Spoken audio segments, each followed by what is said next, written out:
Could something in the northern forests hunger for more than flesh, whispering through pines and snow to steal what makes you human? The Wendigo is a shape-shifting spirit from Algonquian-speaking peoples, described as gaunt, towering, and endlessly hungry, a creature bound to winter, starvation, and the violation of cultural taboos. Stories vary between tribes, but common threads speak of greed, cannibalism, isolation, and a spirit that possesses those who break moral laws during desperate times.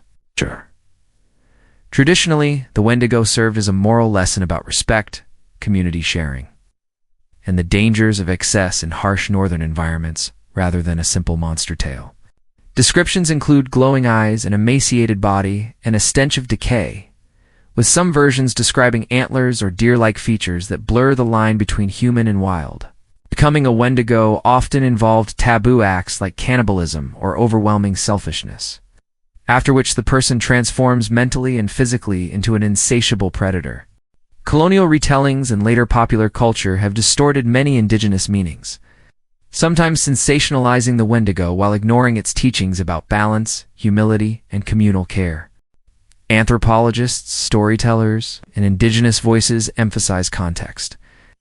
Wendigo stories warn against social breakdown during scarcity and name spiritual harms caused by violating kinship and reciprocity. Modern adaptations in film, literature, and games borrow the horror image while occasionally acknowledging themes of ecological collapse, mental illness, and cultural resilience. Survivors' accounts and oral histories keep these teachings alive, reminding us that folklore evolves but also anchors communities to memory, law, and rightful relationships with the land.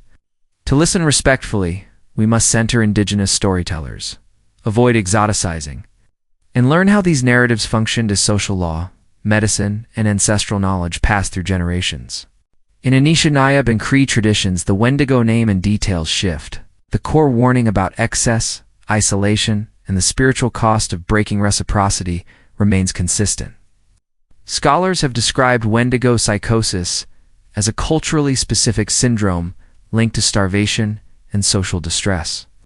Though this term is controversial and must be handled with care, ceremonies, communal rituals, and storytelling were traditional ways to heal or prevent spiritual harm, reinforcing mutual aid rather than leaving individuals to suffer alone.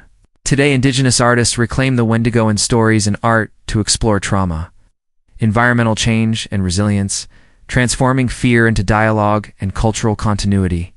If you enjoyed this dive into the Wendigo stories, please subscribe to our channel and like this video to support more folklore explorations.